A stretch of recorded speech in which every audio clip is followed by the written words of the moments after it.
The night Natasha Reed's life changed forever began with blood on her hands, not her own blood. The crimson stains came from the canvas she had been working on with Thomas, a recovering addict who used art to fight his demons. She had stayed late at the Riverside Rehabilitation Center, losing track of time as she always did when her patients needed her. Now she was racing through Portland's rain-slicked streets in her ancient sedan, already 30 minutes late for an event that might save her brother's life. The Cascade Foundation Gala was her last hope. Owen's experimental treatment cost more than she earned in 6 months, and the insurance company had denied their latest appeal. Tonight, she would beg if she had to. She would grovel before wealthy strangers, and swallow her pride because her 23-year-old brother deserved to see his 24th birthday. Dita's barely glanced at her reflection as she rushed past the gold-framed mirrors in the hotel lobby. Her dark curls were escaping their hasty updo, her bargain dress wrinkled from being shoved in her bag, and those paint stains on her fingers refused to come off despite frantic scrubbing. She looked exactly like what she was, a struggling art therapist crashing a party full of millionaires. The ballroom was a sea of designer gowns and tailored suits. Crystal chandeliers cast everything in a warm glow that felt almost mocking. Natasha accepted a glass of champagne from a passing waiter, not to drink, but to have something to do with her shaking hands. She needed to find Rachel, her friend who worked for the foundation and had smuggled her name onto the guest list. Instead, she found him. Julian Blackwood stood near the auction displays, surrounded by a small crowd of admirers. Natasha recognized him instantly. Everyone in Portland knew that face. Sharp cheekbones, dark hair swept back with casual precision, and eyes the color of a winter storm. He was devastatingly handsome in the way that dangerous things often are. Beautiful and deadly. The newspapers called him the Iceman. At 32, he had built a real estate empire by buying struggling properties and turning them into luxury developments, displacing hundreds of families in the process. He had a reputation for being brilliant, ruthless, and completely devoid of human warmth. 3 months ago, he had demolished the community center where Natasha had volunteered during college, replacing it with condos that started at $2 million. She hated everything he represented, so naturally, fate decided that was the perfect moment for catastrophe. Natasha was scanning the crowd for Rachel when someone grabbed her elbow. She spun, startled, and her champagne glass flew from her hand in a perfect arc. Time seemed to slow as she watched the golden liquid sail through the air, catching the light from the chandeliers. Like liquid fire, it hit Julian Blackwood directly in the chest. The champagne soaked through his crisp white shirt and splashed onto the sleek titanium watch on his wrist. But worse, so much worse, was what happened next. As Natasha lurched forward in a horrified attempt to help, her heel caught on the carpet. She crashed into him with enough force to send them both stumbling. His watch, already wet and loosened from the impact, slipped from his wrist and hit the marble floor. The sound of shattering crystal was deafening. The entire ballroom fell silent. 300 people stopped mid-conversation to stare at the scene unfolding before them. Natasha found herself pressed against Julian Blackwood's chest, his arms having instinctively caught her to prevent them both from falling. She could feel his heart beating, strong and steady, completely at odds with the chaos she had just created. "I'm so sorry," she gasped, trying to pull away. But his grip tightened slightly, holding her in place. She forced herself to meet his eyes, expecting rage, expecting the legendary, ice-cold fury that had made grown men weep. What she saw instead made her breath catch. Recognition. It flashed across his face, for just a fraction of a second before his expression went carefully blank. But Natasha had spent 5 years reading micro-expressions, learning to see past the walls people built around themselves. This man knew her. Somehow, impossibly, Julian Blackwood knew who she was. "Miss Reed," he said quietly, confirming her suspicion. His voice was deeper than she expected, rough like whiskey and smoke. What an unexpected pleasure. How did he know her name? They had never met. She would have remembered those eyes, that face, the electric current that seemed to run between them where their bodies touched. "I'll pay for the watch," Natasha heard herself say. even though they both knew she could never afford to replace whatever luxury timepiece now lay shattered at their feet. "I'll work out a payment plan. I'll do anything. I'm so sorry." Something flickered in Julian's expression. Not anger, but something more complex. Something almost like satisfaction, as if she had just played directly into his hands. "Anything," he repeated, his voice dropping even lower so only she could hear. "That's quite an offer, Miss Reed." He released her then, stepping back with fluid grace. A server rushed forward to collect the broken watch while another appeared with towels. Julian ignored them both, his attention fixed entirely on Natasha. The crowd began to disperse, sensing the show was over, but Natasha couldn't move. She felt like prey caught in a predator's gaze. "The watch belonged to my grandfather," Julian said, loud enough for nearby guests to hear. It was a limited edition Patek Philippe, one of only 12 ever made. Current market value is approximately $200,000. The number hit Natasha like a sledgehammer. $200,000. It might as well have been $200 million. She would never escape this debt. Her brother's treatment would have to wait. Everything would have to wait. However, Julian continued, and now his voice turned speculative, almost amused, "I'm willing to accept alternative compensation." Natasha's stomach dropped. She had heard stories about men like him, powerful men who collected debts in ways that had nothing to do with money. But she had no choice. Owen needed her. She would do whatever it took. "What do you want?" she asked, lifting her chin with a defiance she didn't feel. Julian smiled then, and it transformed his entire face. For a moment, he didn't look like the Iceman at all. He looked like someone who had just won a game she hadn't known they were playing. 24 hours, he said. "I need you to pretend to be my girlfriend for one day. Do that, and we'll call the debt paid in full." Of all the things Natasha had expected him to say, that wasn't even on the list. She stared at him, searching for the trap, the catch, the hidden cruelty.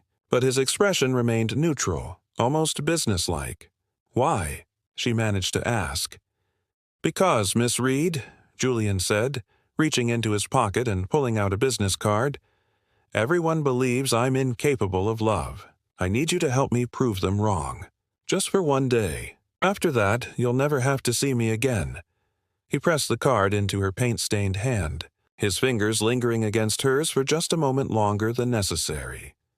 "My driver will pick you up tomorrow at 9. Dress appropriately. We're visiting my grandmother."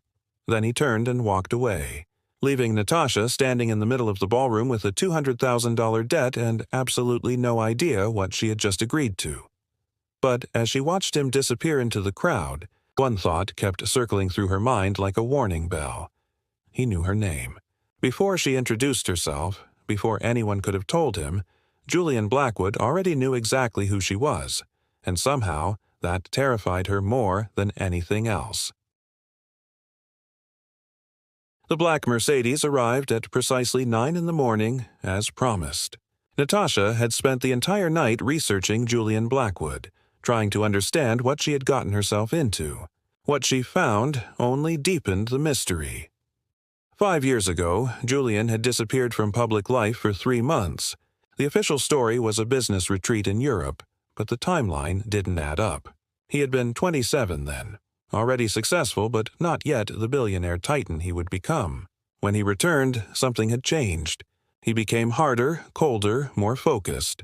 Within 2 years, he had tripled his fortune and earned his reputation as a man without mercy. But nowhere in her research did Natasha find any connection to herself. She had been 22 5 years ago, fresh out of graduate school and just starting her position at Riverside. Their worlds shouldn't have intersected at all. The driver, a silent man in his 50s, held the car door open without meeting her eyes. Natasha smoothed down the simple navy dress she had borrowed from Rachel.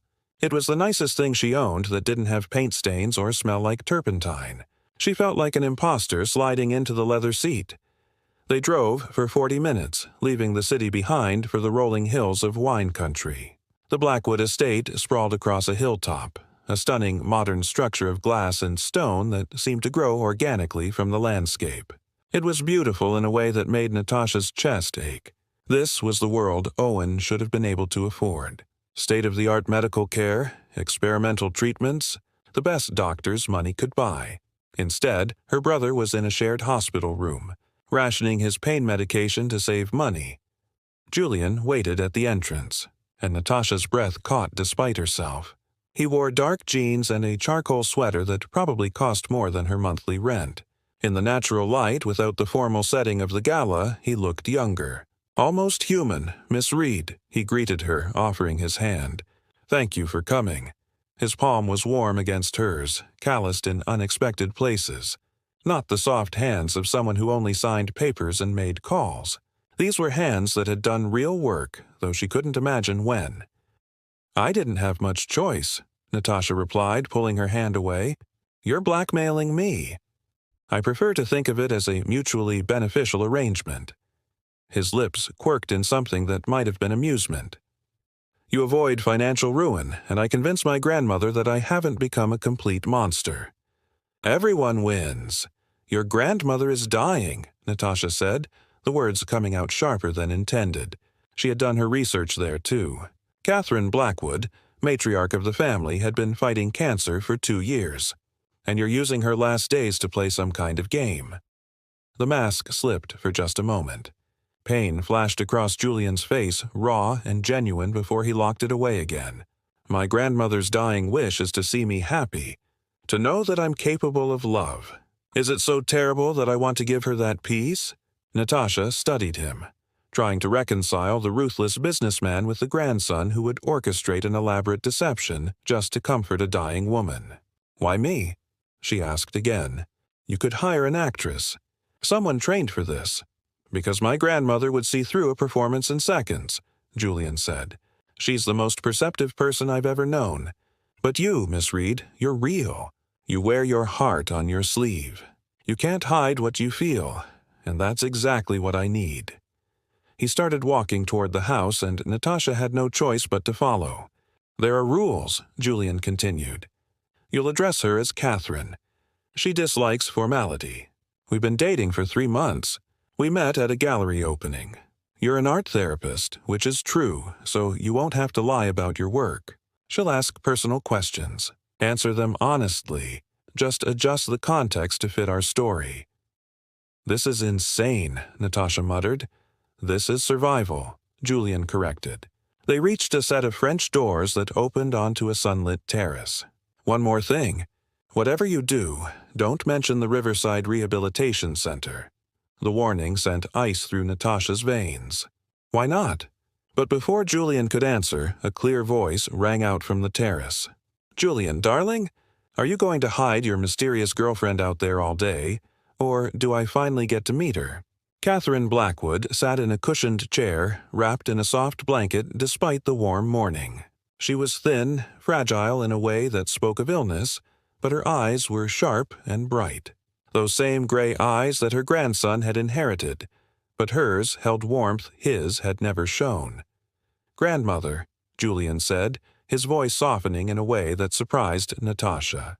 "This is Natasha Reed." Catherine's gaze fixed on Natasha with an intensity that made her want to squirm. The old woman was reading her, assessing her, seeing straight through to every secret and fear.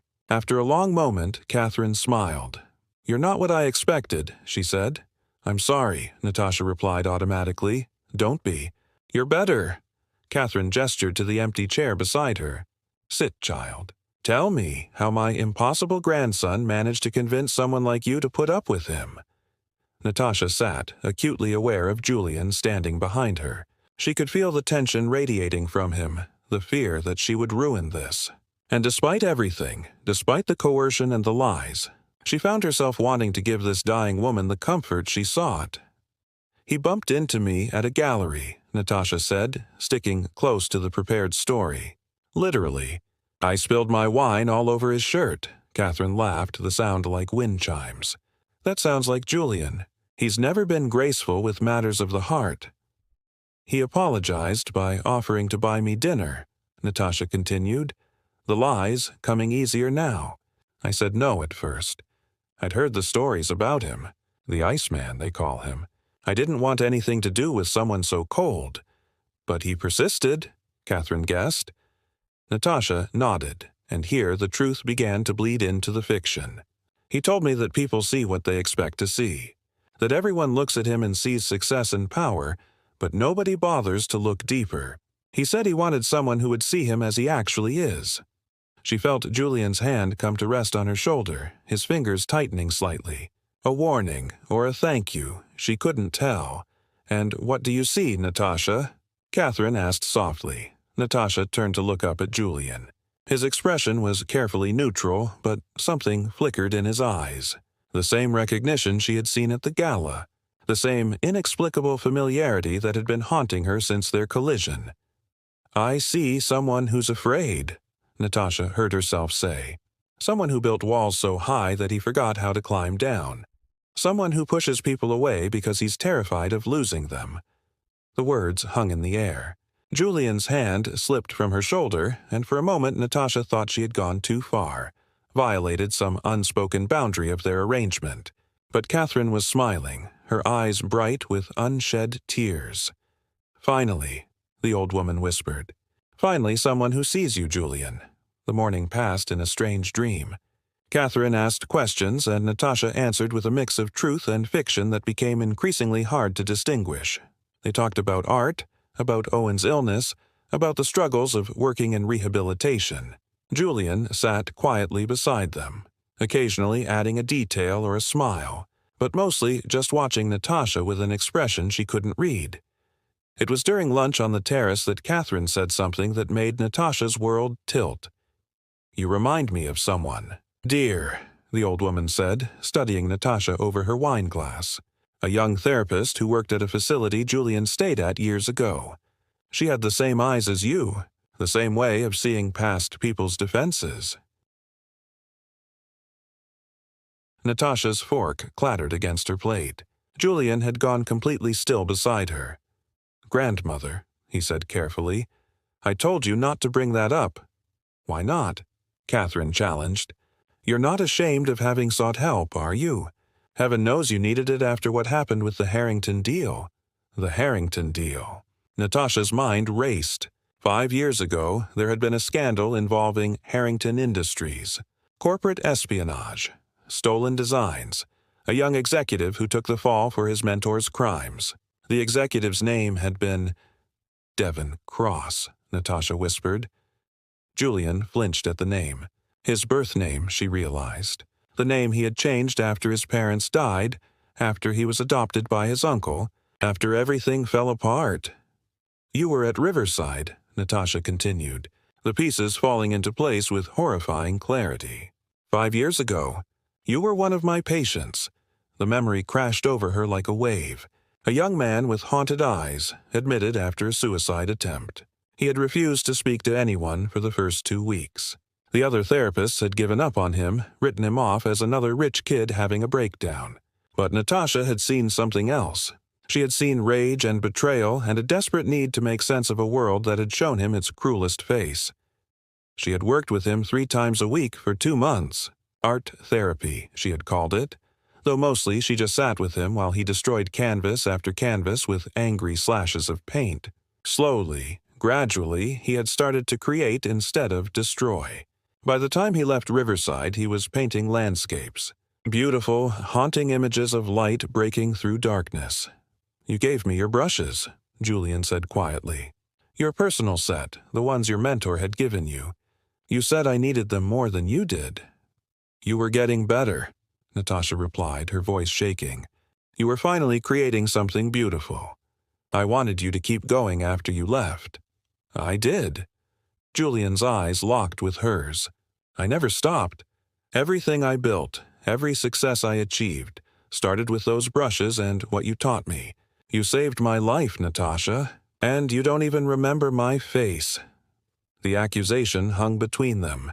Natasha wanted to protest, to explain that she had worked with dozens of patients, that 5 years was a long time, that he looked so different now. But the truth was simpler and more painful. She hadn't remembered because she hadn't thought he mattered. He had been just another patient, another broken person she had helped and then forgotten. "I'm sorry," she whispered. "Don't be." Julian stood abruptly, his chair scraping against stone. This was a mistake. I'll have my driver take you home. The debt is forgiven. Consider us even." He walked away, leaving Natasha sitting with Catherine in uncomfortable silence. "He's been looking for you for 5 years," Catherine said gently. "When he finally found you at that gala, it must have seemed like fate. And then you didn't recognize him at all." "I helped a lot of people," Natasha said defensively. "I know, dear. That's your gift." Catherine reached over and patted her hand. "But for Julian, you were the only person who ever saw past his anger to the person underneath. You were the only one who believed he could be more than his worst moment. Can you imagine how that must feel, to have someone save your life and then forget you existed?" Natasha felt tears burning behind her eyes. "What do I do?" "That depends." Catherine's grip tightened slightly. "Are you here because of blackmail and obligation? Or did you feel something when you saw him, something you couldn't explain? The recognition, the electric current when they touched, the way her heart had stuttered when he smiled at the gala." Natasha had told herself it was fear, anxiety, the stress of the situation. But sitting here now, watching Julian's silhouette through the glass doors, she wondered if it was something else entirely. "I felt something," she admitted. Catherine smiled. "Then go find my grandson, Natasha Reed, and this time try to remember him." Natasha found Julian in a studio at the back of the estate. The space was flooded with natural light from floor-to-ceiling windows. Canvases lined the walls, dozens of them, and every single one took Natasha's breath away. They were landscapes, just as she remembered. But these weren't the tentative, hopeful images of a healing patient. These were masterpieces. Forests at dawn with light filtering through ancient trees. Oceans at twilight where water and sky became indistinguishable. Mountains shrouded in mist that seemed to move if you stared long enough. Every painting depicted beauty emerging from darkness, hope rising from despair. "You kept painting," Natasha said from the doorway. Julian didn't turn around. He stood in front of an easel, brush in hand, working on a new piece. This one showed a woman standing at the edge of a cliff, her dark hair streaming behind her in an invisible wind. She faced the sunrise, her arms spread wide as if embracing the light. "Every day for 5 years," Julian confirmed. "Sometimes just for an hour before work, sometimes all night when I couldn't sleep. It became meditation, therapy, prayer. All the things you told me art could be. Julian, I'm sorry. I should have remembered you. There's no excuse. There's a perfect excuse." He finally turned to face her, and his expression was raw with emotion. "You help people and then you let them go. That's what you're supposed to do. I'm the one who couldn't let go. I'm the one who spent 5 years building an empire just to become someone worthy of the woman who saved him." The confession hung between them. Natasha moved closer, studying the paintings with new understanding. "Is that why you demolished the community center? The one where I volunteered?" Julian's jaw tightened. "I bought that property 3 years ago. I could have developed it immediately, but I waited. I kept hoping you would show up there, that we would run into each other naturally. But you never came. So finally, I convinced myself that building luxury condos was more important than holding on to a fantasy. And the gala. That wasn't an accident either, was it?" "No." He set down his brush, his movements careful and controlled. "I've known where you worked for 2 years. I knew about your brother, about the medical bills, about your friend Rachel who works for the Cascade Foundation. I made sure you would be there. I made sure we would collide. The calculated nature of it should have frightened her. This was stalking dressed up in expensive clothes and charitable donations. But Natasha found herself more intrigued than afraid. You orchestrated everything. The ruined watch, the debt, bringing me here to meet Catherine. All of it. Yes." Julian's voice dropped to barely a whisper. "Except for one thing. I didn't plan on you still affecting me the same way you did 5 years ago. I didn't plan on standing next to you and forgetting how to breathe. I didn't plan on any of this being real." Natasha's heart hammered in her chest. She thought about the past 24 hours, about the moments that had felt genuine despite the lies surrounding them. The way Julian had softened when talking to his grandmother, the vulnerability in his eyes when he talked about his art, the careful way he had touched her shoulder, as if afraid she might disappear. "The watch," she said slowly. It wasn't really worth $200,000, was it? A ghost of a smile touched Julian's lips. It was worth about $500. I bought it at an estate sale last month specifically for this purpose. You're insane. I prefer determined. He moved closer, and Natasha could smell his cologne mixed with paint and turpentine. I spent 5 years becoming someone you might love. I built an empire, learned to navigate high society, turned myself into the kind of man who could give you everything you deserve. And then I discovered that the person you fell in love with was the broken boy I used to be, not the billionaire I became. I haven't fallen in love with anyone, Natasha protested weakly. Haven't you? Julian was close enough now that she could see gold flecks in his gray eyes. Then why are you still here? Why didn't you leave the moment you realized I manipulated you into coming? Because she wanted to stay. Because despite the manipulation and the lies, something about Julian felt right in a way nothing had felt right in years. Because when she looked at him, she didn't see the Iceman anymore. She saw the boy who had turned his pain into beauty, who had taken the brushes she gave him and painted himself a new life. This is crazy, Natasha whispered. I know. Julian cupped her face gently, his thumb brushing her cheekbone. I know I should let you go. I know I should apologize for the manipulation and send you home with a check for your brother's medical bills and never contact you again. That's what a good person would do. But you're not going to do that. No. His forehead rested against hers. I'm going to ask you to stay.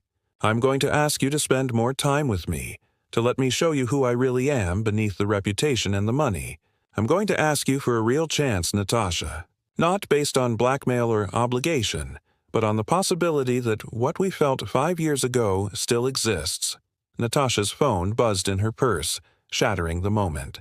She pulled away reluctantly, checking the screen. A text from the hospital. Owen's condition had deteriorated overnight.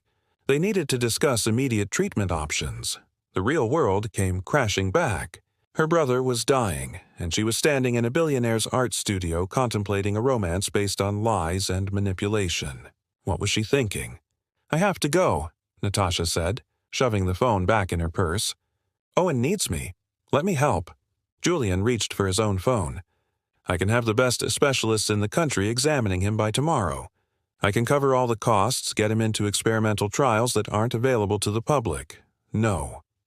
The word came out sharper than intended. I'm not going to become another one of your projects, Julian. I won't be saved by you just because you feel guilty about forgetting me or because you built some fantasy around our therapy sessions. Pain flashed across Julian's face. That's not what this is, isn't it? Natasha backed toward the door.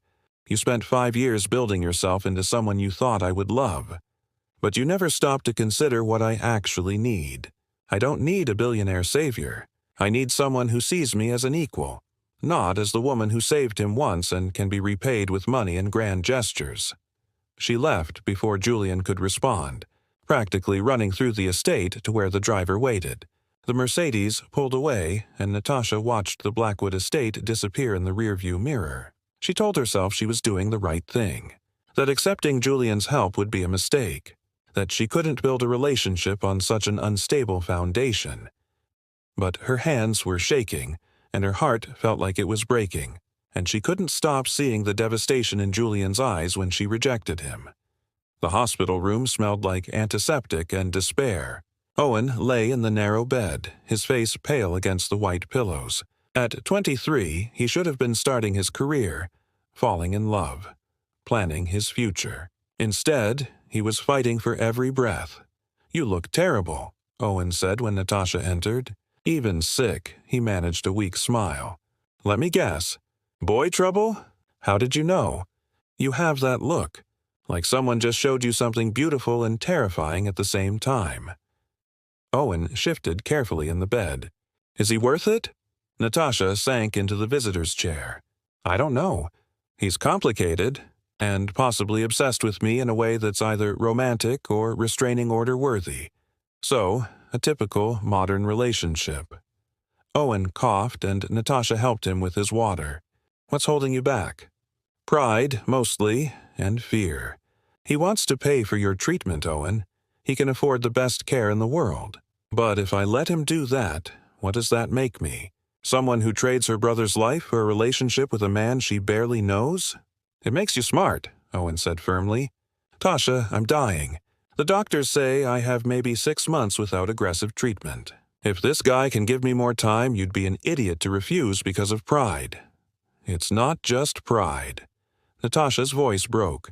What if I fall in love with him and it all turns out to be based on lies? What if I'm just a fantasy he built up in his head? What if the real me disappoints him? Owen reached for her hand. His grip was weak but steady. What if you're exactly what he needs? What if he's exactly what you need? You've been alone for 2 years, Tasha. Ever since Ryan left, you've buried yourself in work and taking care of me. Maybe it's time to let someone take care of you. A knock on the door interrupted them. A nurse entered, followed by a man in an expensive suit carrying a briefcase. Miss Reed, I'm Harrison Cole, attorney for Julian Blackwood. Mr. Blackwood wanted me to deliver this personally. He handed Natasha an envelope. Inside was a check for $500,000, made out to Owen Reed. A note was paperclipped to it in Julian's distinctive handwriting. This isn't payment or obligation. It's not because I feel guilty or because I'm trying to buy your affection. It's because your brother deserves to live, and I have the means to help. What you do with this money is your choice. What you do about us is also your choice. But please don't let pride kill someone you love. I made that mistake once. I won't make it again. Julian. Natasha's hands trembled as she read the note a second time. Owen was staring at the check with wide eyes. $500,000, he whispered.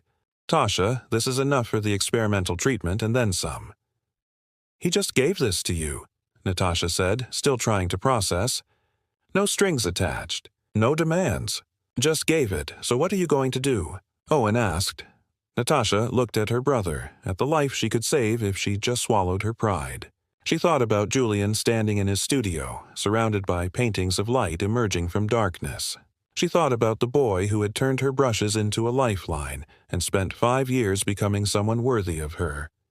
I'm going to save your life, Natasha said finally, and then I'm going to figure out if I'm brave enough to let Julian Blackwood save mine. 3 days later, Natasha returned to the Blackwood estate. This time, she came on her own terms, in her own car, wearing her own paint-stained jeans and an honest-to-God smile. Julian met her at the door, surprise and hope warring on his face. I'm not here because of the money, Natasha said before he could speak. Owen's treatment starts next week, and I'm more grateful than you'll ever know. But that's not why I'm here. Then why? Julian's voice was careful, guarded, because I remembered something. 5 years ago, on your last day at Riverside, you painted something for me. A small canvas, maybe 6 inches square. It showed 2 hands reaching for each other across darkness. You gave it to me and said that's what I had done for you, that I reached into your darkness and pulled you toward the light. Julian's expression softened. You kept it? I kept it. It's hanging in my apartment above my desk. I look at it every day, and I never knew who painted it. I just knew it was the most beautiful thing anyone had ever given me. Natasha stepped closer. So here's the truth, Julian. You didn't save yourself because of me. You saved yourself because you were strong enough to accept help. I was just the person lucky enough to witness it. Natasha, let me finish. She took his hands, threading her fingers through his. You spent 5 years becoming someone you thought I would love.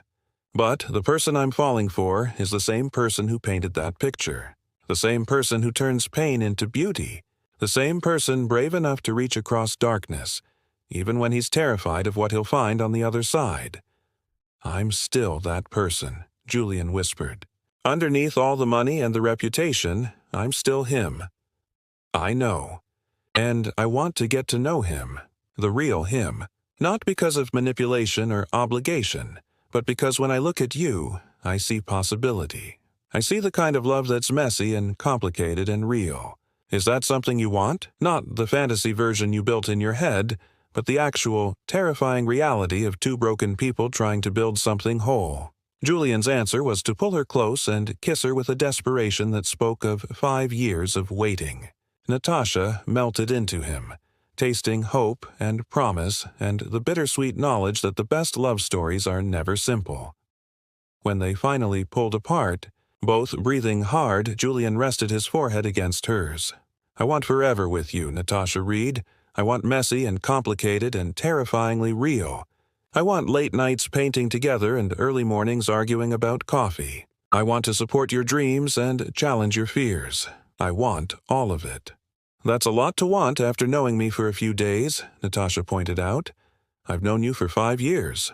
I just had to wait for you to remember me." 6 months later, the Reed Blackwood Foundation opened its doors in downtown Portland. The facility offered free art therapy to anyone struggling with mental health issues, addiction, or trauma.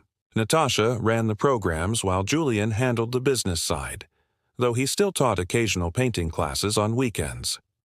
Catherine Blackwood lived long enough to attend the opening ceremony. She passed away peacefully 2 months later. Her last words to Julian, a whispered reminder to hold tight to the love he had found. Owen's treatment was successful. He entered remission and started volunteering at the foundation, working with teenagers who reminded him of his sister's first patient all those years ago. As for Natasha and Julian, they learned that love built on a foundation of shared pain and mutual healing was the strongest kind. They argued and made up, challenged and supported each other, painted together in the studio, and built a life that was beautifully imperfect. On their wedding day, exactly 1 year after the gala where they collided, Julian gave Natasha a gift.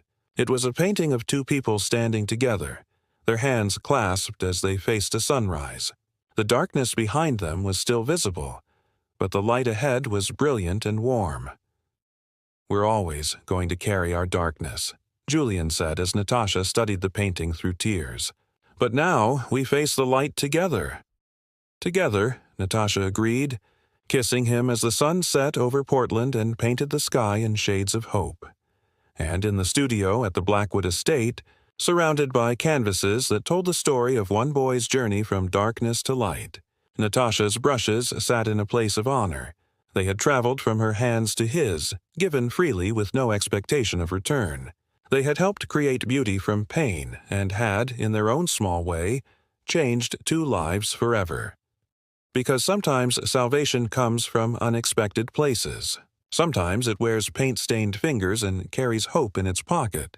And sometimes the person you save ends up saving you right back.